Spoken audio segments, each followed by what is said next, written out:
Give me a second. Okay, welcome. Thank you all for showing up tonight. We are going to start doing very targeted meetings every Thursday night, and we're going to discuss a particular health issue and what does that issue do to your body, and a particular product and what it does, and kind of what PubMed says when that product and your condition collide. Hopefully it will be a great turnout. So without anything else said, I'm going to invite Dr. Jeremy on now. If you have questions about your particular condition or whatever, if you will post that in the chat, then Dr. Jeremy will go through at the end and he'll answer those. Okay. So thank you so much for taking time out of your busy schedule, showing up to learn from the doctor. Hey, what's up, guys? How are you Hello. tonight? Awesome. Thanks for having me, Anna. Good to see welcome. everybody here. And yeah, my name is Dr. Jeremy Thornton. I'm tuning in from Missouri tonight. I've been in practice 23 plus years. My primary area of expertise is in chronic inflammatory conditions, autoimmune disease. And so diabetes is something that's near and dear to my heart. I have lost family members due to diabetes. Anybody lost a family member? Largely due to diabetes. And, you know, it's frustrating because diabetes type 2 is a lifestyle disease, right? And a lot of people aren't told that. They're not taught that. They're just told, you know, well, grandma had diabetes. My uncle had diabetes. My dad had diabetes. I'm going to have diabetes. And that's not true. Now, type 1 is a whole different story. We're going to talk a little bit about both. We're going to talk about diabetes. We're going to talk about some of the scary facts, especially here in the United States. We're going to talk about type 1, type 2, what that means. We're going to talk about different testing options that are out there. We're going to talk about some really exciting research on things that you can do about that, and some natural options that are out there. And then we're going to, of course, answer any questions that might come up. And so as you think of a question, go ahead and pop it in the chat, and then we'll try to circle around and get to those at the end. I'm going to try to keep it short and sweet. Appreciate you guys' time, and I want you guys to get value out of it and not just ramble and waste your time. So I want you to get good stuff out of this, and I trust that you will. So diabetes in the United States right now is 34.2 million people. That's 10% of the population here in the US currently has diabetes. I think that's alarming. Well, shocking probably is a better word. By 2030, it's believed that 14% of the population will be diabetic. By 2050, it's estimated that 33 to 40% of the population will be 40% diabetic here in the United States. 88 million currently are pre-diabetic, and many of those don't know it. That's 34% of the population in the US is pre-diabetic. And I believe that the statistics, or at least half of them, are unaware of that. I'd say probably even more than that. So here we are on our Zoom. So look at, if you have somebody side by side, look at your neighbors, okay? And if you don't, look up and down and say, hey, one of you all is pre-diabetic, okay? And it's not me, right? One of you all is pre-diabetic, and that's the truth. Statistically, that you may not know it, but there's a good chance. And I encourage you, if you've not had good lab work in recent years, that you get some blood work done and keep an eye on this. This is something that can sneak up. If we catch it early, it's super easy to reverse. And even if we catch it and we're full-blown diabetic type 2, it's reversible. Now, that's not popular to say in medical circles. Standard medicine wants to manage diabetes. They don't particularly want to cure it, right? Diabetes is unfortunately big medicine, or is big money in medicine, right? Because not only does diabetes have a lot of expenses, but it comes to the whole host of other health conditions, chronic health conditions that come along with that, right? And other prescription medications often that come along with that. So it's said that 1 in 4 healthcare dollars, or $237 billion, a year is spent on diabetic and their complications. And another 90 billion is spent or believed to be spent due to just reduced productivity, right? From what diabetes affects people and their lifestyle and their ability to work. 82% of diabetics have high blood pressure, 78% are obese, 77% have hyperlipidemia, 24% have kidney disease, 22% have cardiovascular disease, 50% will eventually, if not already, have neuropathy.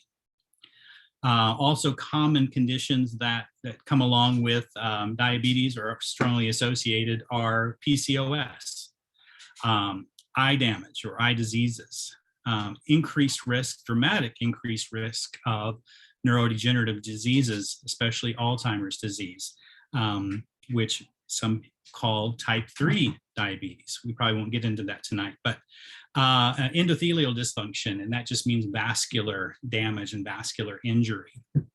Okay. And so I thought those statistics were alarming, and it's just supposed to, if trends continue, it's going to get dramatically worse over the next 10 and 20 years. And I think it's our duty to spread the word. If you know this, to talk to your family, to talk to your friends, and you yourself get a good blood test, right? It's super easy these days, whether you go through your medical doctor, whether you go through a lab. There's labs you can just walk in and say, hey, I want my A1C checked, right? I want my blood sugar checked. I want my insulin checked. And you can get that done. And certainly your medical doctor will do those things for you. And so there's important blood work that needs to be done, and that's kind of looked at or monitored in cases of diabetes. Of course, glucose is probably the number one people think of course, when we have diabetes. We want to check our blood sugar. And that's certainly important, but probably, I would argue, one of the least important numbers to look at, especially in early diabetes or pre-diabetes. Sometimes that blood glucose number will hover even within the high levels of normal, while underneath the surface, we're having some significant metabolic changes happening. We can develop into pre-diabetes and our glucose level continue to stay normal, right? So we have to look at things like our A1C. You guys heard of an A1C? That's an average blood sugar, right? They look inside the red blood cell. Red blood cell lives about 3 months, so they can tell about what your average blood sugar's been over a 3-month period of time, right? So a 5.7 to 6.4 on A1C is pre-diabetes, 5.7 to 6.4. If you get a 6.5 or above on your A1C, that is considered diabetes. So a lot of people are in that 5.7 to 6.4 range and have no clue, right? Another thing that's important to test is your fasting insulin level. Okay, that's another one that's not very often checked. A lot of people will get their glucose checked, right? That's just kind of a standard screen, but not many people are looking at their insulin. And what happens many times way before blood sugar starts to rise is that fasting insulin starts to creep up, right? We start to get in what they call insulin resistance. Have you guys anybody heard of insulin resistance? And so insulin resistance in type 2 means that the cells are starting to not pay attention to the insulin, okay? And that's what I mean by resistance. So insulin generally produced by the pancreas, right? Insulin generally has the key, unlocks the cells in our body and lets that sugar get out of the bloodstream and into the cells, right? Then our cells can use that sugar to make energy, right? It's the way it's supposed to work. Over time, and usually lifestyle, again, we're talking about, these cells see way too much sugar, way too much insulin. And it's kind of like the boy who cried wolf. You know, these cells are like, oh, whoopee, big deal, more insulin. And they stop paying attention to the insulin. So the pancreas says, whoa, wait a minute, it's not working. Maybe I need to yell louder. Okay, so the pancreas starts to crank out insulin more, right? And for a while that works. Then the cells, kind of like the boy who cried wolf, oh, big deal, that's more insulin. It starts to become more resistant. Pancreas cranks out a little bit more insulin. And before you know it, we're producing high levels of insulin all the time, okay? And insulin is very inflammatory. We don't want a lot of insulin in the bloodstream all the time. It's very inflammatory. It's very catabolic. It breaks down tissues.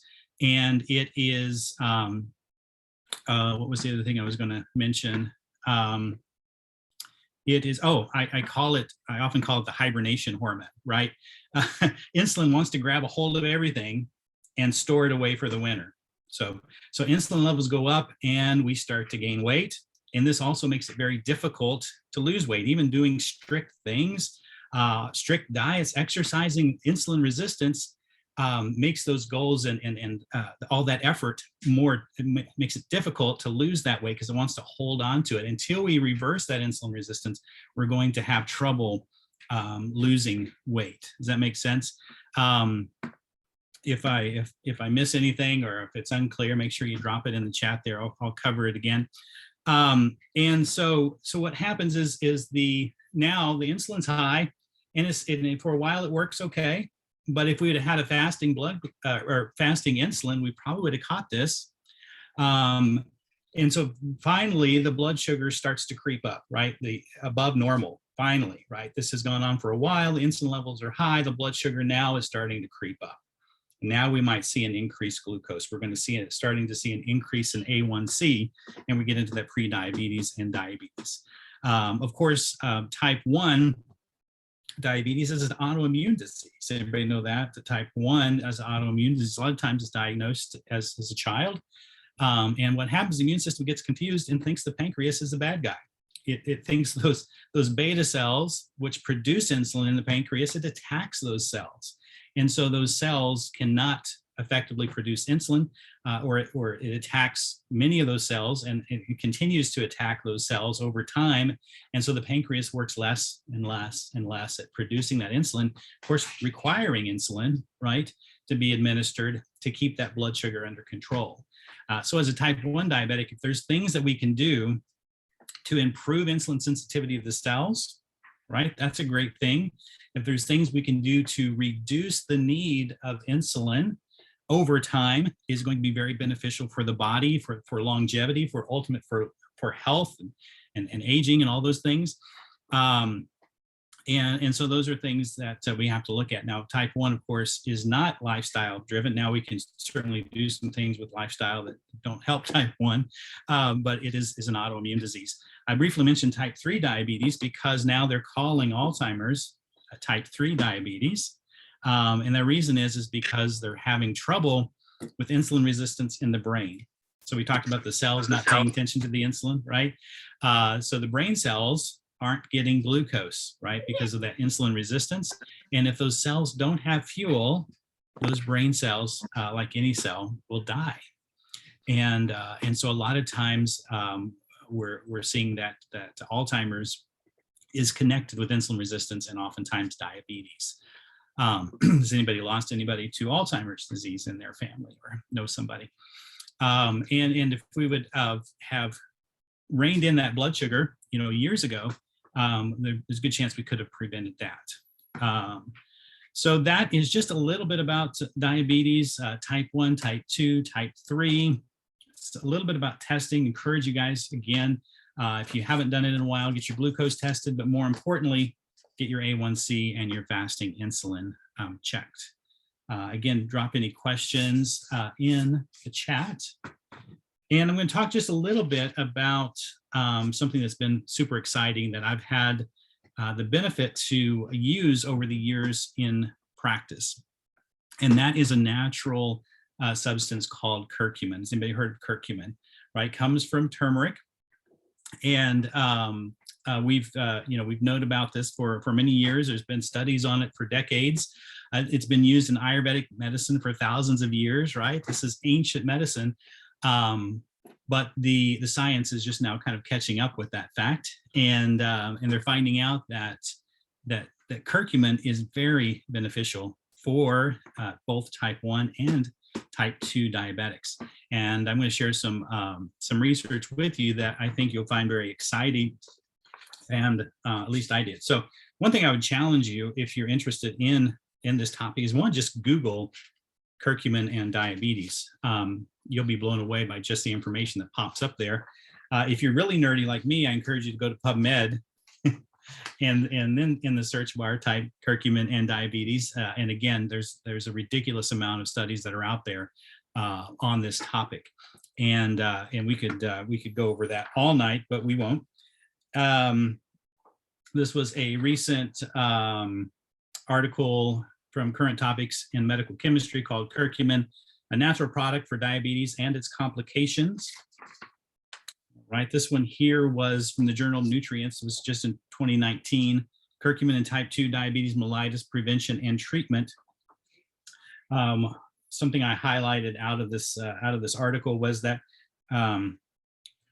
curcumin extracts delay diabetes development, improves beta cell function. Remember, beta cells, those insulin producing cells of the pancreas. It improves beta cell functions. It prevents beta cell death. Okay, and beta cell death is seen in both type 1 and type 2 diabetes. Type 1, right, because the immune system is attacking those cells, okay? And it decreases insulin resistance. So we talked about that's where the whole problem starts, is the cells become insulin resistant and they're not paying attention to that insulin. And that's where we start to get into trouble. It decreases insulin resistance. And one of the studies that I read, I thought was super exciting in that study was a randomized double-blind placebo-controlled study, right? That's like gold standard for research, right? And in this one, they took 240 pre-diabetic people. Okay, they were pre-diabetic in that A1C range of a, what is it, now I forgot, 5.7 to 6.4 in that range of pre-diabetes. And they were either given a curcumin or they were given a placebo for 9 months. So they weren't diabetic yet, they're pre-diabetic, given a placebo or curcumin for 9 months. After 9 months, they were retested, and nearly 17% of the placebo group went on to develop diabetes. In 9 months, 17% of those that received the placebo went on to develop full-blown diabetes. Guess how many in the curcumin group went on to develop diabetes? 0. They also noted in this study that in the curcumin group, they had improvements in overall function of the beta cells in the pancreas. And they lowered insulin resistance. Again, we talked about how important that is. In another study, it mentioned curcumin decreases blood sugar. It decreases cholesterol, especially the LDL and the triglycerides, and that it increases your good cholesterol or your HDL. There was a study, another double-blind placebo-controlled study in 100 type 2 diabetes patients for 3 months, and they found that it decreased C-peptide. And what that means, C-peptide is something they measure to measure pancreas function. And when the pancreas is stressed and it's just pumping all it can, that C-peptide level increases. And so they found out by using curcumin, they were decreasing C-peptide. That means they're also decreasing stress on the pancreas. They decreased A1C and glucose, of course. And they decreased leptin, right, which is the hormone that tells us we're constantly hungry. And another study, let me see if I can find that one. I've got so much here. We talked about obesity being tied in with type 2 and type 1 diabetes due to high levels of insulin. Curcumin has been shown to decrease adipogenesis, which adipose tissue, right? Those adipocytes are the fat cells. It decreases the production of genesis, the making, right, of those fat cells. It inhibits the proliferation of those fat cells. It enhanced catabolism or breakdown of adipose tissue.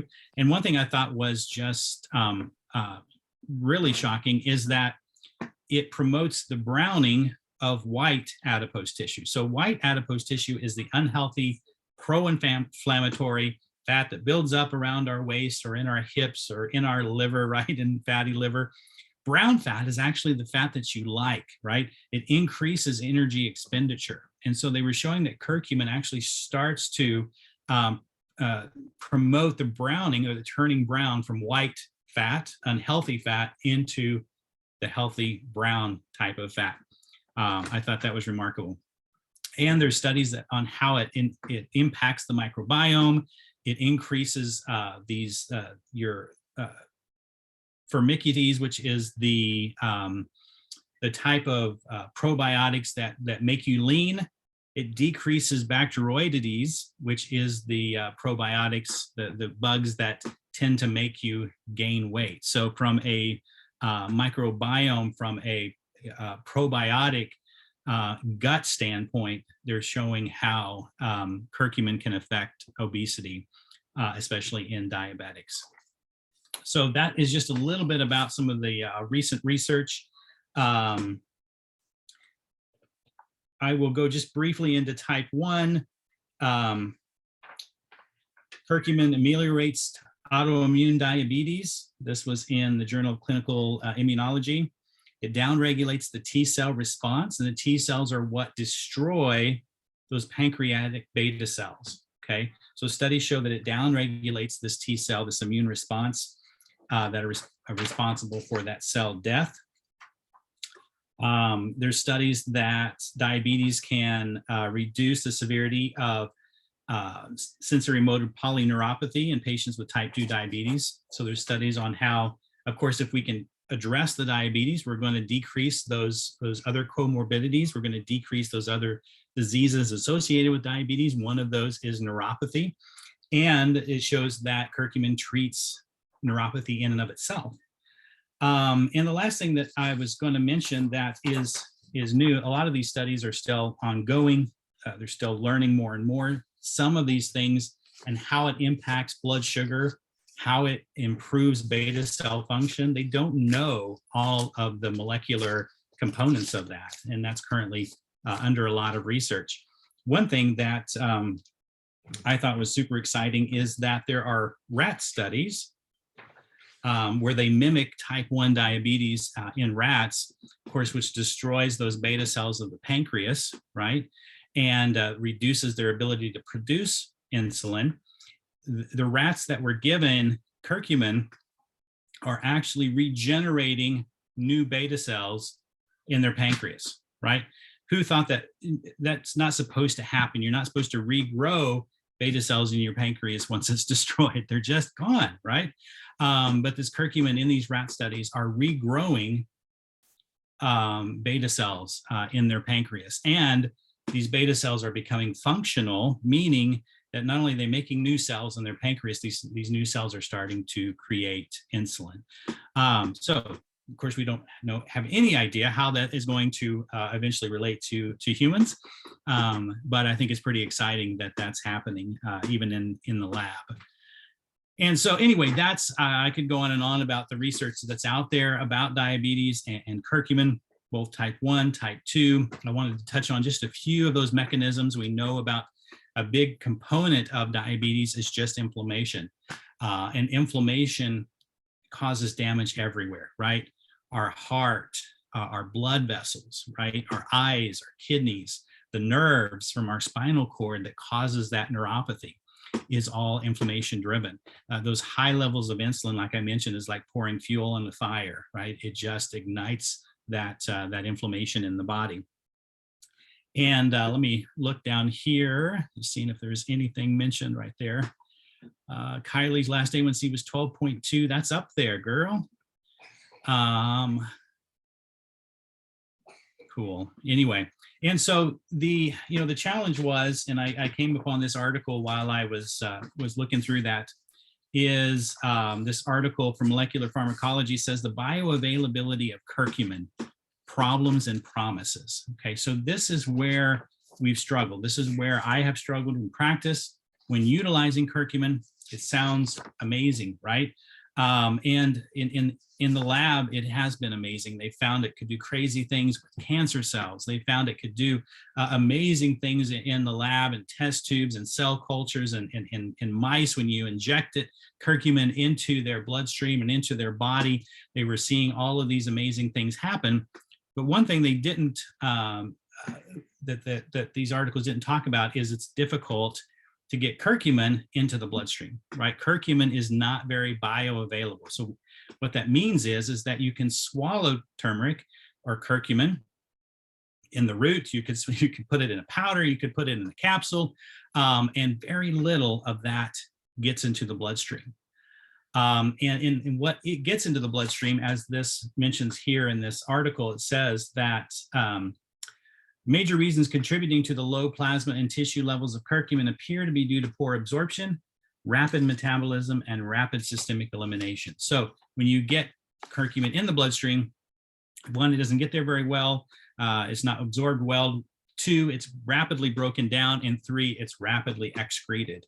And so if anybody has used curcumin before or turmeric before, a lot of times you have to take it every few hours. And this is what I would do with patients. They would have to take their turmeric or their curcumin supplement every couple, 2 or 3 hours throughout the day to maintain any level of curcumin in the bloodstream.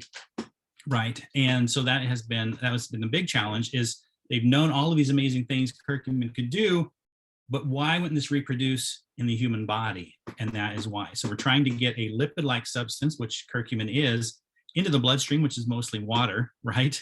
That's a challenge because water and fat doesn't mix.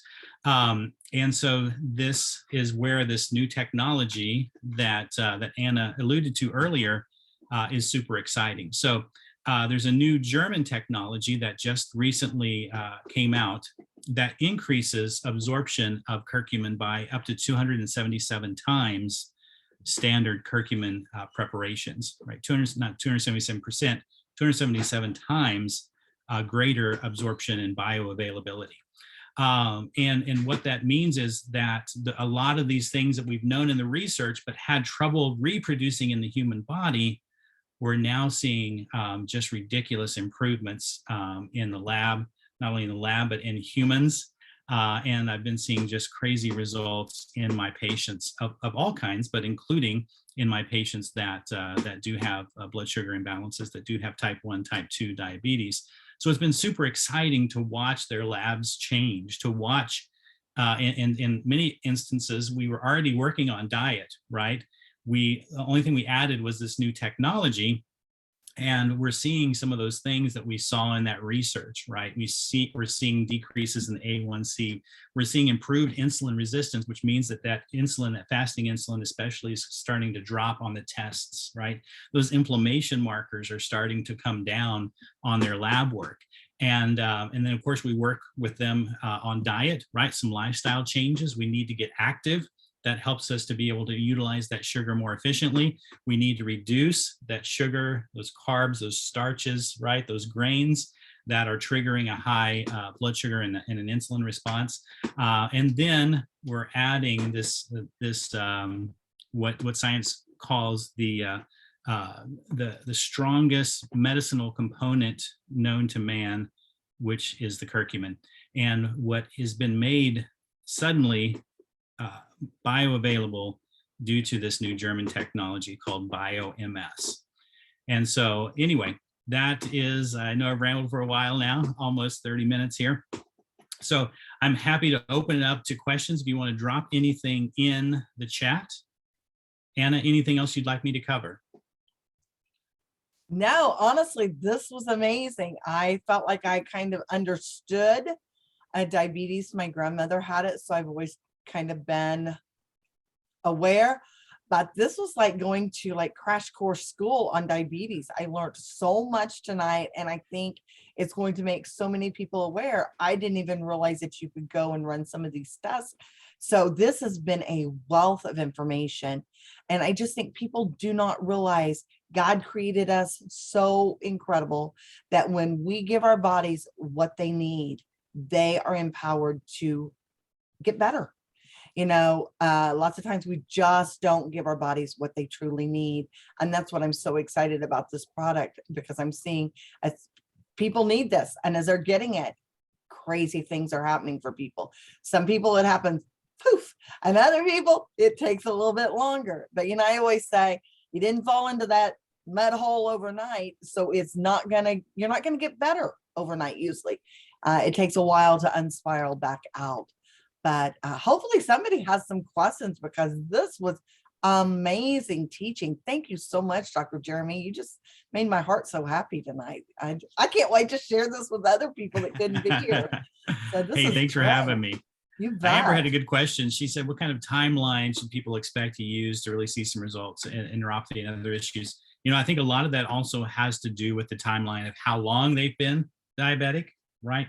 How long they've had these high levels of inflammation, how long that has had to damage those nerves, for example, in neuropathy, or whatever tissues that damages. High levels of sugar in the bloodstream and high levels of insulin in the bloodstream cause cells to die. It just causes cell death, and that's why we're seeing in chronic diabetes, we're seeing kidneys disease and kidneys fail, eye damage, nerves. You probably have seen people that they couldn't even feel their feet. They had diabetes so long, right? And those nerve cells are severely damaged, and so that matters. But I have patients that we're seeing blood changes as soon as 30 days, but certainly within 3 months, we're seeing blood changes that are super exciting. I would give long-term complications like neuropathy. I would potentially give that a lot longer time. You're probably looking at 6 to 12 months of continued consistent use. And we've also got to address some of the other lifestyle factors, right? We can't be eating Krispy Kremes and then putting our curcumin drops in our donuts. No fun. You are no fun. I ruined it now. I'm just butting in. I need to keep to myself there. So anyway, oh goodness. Did I miss anything? Let's see. Let me look at the questions real quick. Someone wanted to know if you can take it with other, like diabetic medications. Yeah, and we always have to say, ask your doctor. We're certainly not saying that the BioMS technology is going to cure your diabetes or your neuropathy or your health conditions, right? We're just sharing the research, sharing a new technology that increases bioavailability that we're super excited about. I have not seen any detrimental effects of using curcumin with other blood sugar medications. The main thing you have to be careful with, and this is why you need to talk to your doctor about this, is that curcumin is going, whether we're talking type 1 or type 2, curcumin is going to improve insulin sensitivity at your cells, right? Mm-hmm. And so if you're taking a certain level of medication or a certain level of insulin, and now the cells are becoming more sensitive to insulin, right? That medication is going to quickly become too strong, right? We're going to slip into hypoglycemia potentially. And so you have to really, anything that's going to affect your blood sugar, whether it's diet, nutrients, medications, you've got to monitor your glucose, and the more severe your diabetes, type 1 or type 2, the closer you're going to have to monitor that. But it's going to improve function of those cells, improve function of the insulin. So hope that makes sense. So, I'm sorry that you lost your sister-in-law. That is so sad. She had neuropathy, got a wound on her foot that went sepsis and got meningitis. She was just 51. That is heartbreaking. And the thing is that type 2 diabetes, guys, is lifestyle. We can treat that. We can reverse that. And so we need to tell folks, right? That just breaks my heart. My husband also has diabetes and neuropathy, right? So hopefully some of these things that we mentioned are helpful and things that could be implemented in helping. I'm sharing with my diabetic daddy here next to me. He's excited to try this. I'm in tears knowing there's real help for him, even if it's just a little bit. Yeah, I'm excited too, Jules. And I would really love for you to keep us updated on your daddy and his health journey. Kylie does. We did cover type 1 diabetes. Grab the replay of this, and we talked about type 1 diabetes and how the curcumin could be helpful for those folks. There was one other question that was asked. Would you mind posting those studies into our big group? Absolutely. People who are researchers. So look for those in the files. Give us a couple days because it sounds like he's got a whole stack of them. So give him a couple days for that. And then also a couple others ask, how do I get this? How do I find this product? Somebody loved you or at least cared enough about you. I'm not going to say they love you, but they cared enough about you to invite you here tonight. So get back with that person because that person has a connection to the potential to get you one of these little bottles in your hands. So reach back out to the person who invited you and they would be more than happy to share with you a link to where you can order it. And what I love about it, it is very affordable. It is a very there are some supplements out there that you basically have to decide, do I want to eat or do I want to buy the supplement or the medication? This time you don't have to make that decision. It's in the budget. It is, and it does some pretty amazing things for you. So any other questions? Do you take new patients at a distance? Oh, you may have to follow up with her later. I don't know. Are you into telemed? I do. We're very busy, but I'd be That's happy great. to talk with you. Okay. So you all will have to connect after this. But I don't want to keep people too long. So we're right here at the 40-minute mark. So thank you, each and every last one of you, for taking time out of your busy schedule tonight and jumping on and learning about this crisis. It really is a crisis. It is a health crisis here in America. And we want to just offer hope. So reach back out to the person who invited you here. See if maybe this, and I can't wait to hear your amazing testimony. So thank you so much, Dr. Thornton. And thank you each and every one for getting on. Take care, be blessed. Have a great night. Bye. Bye.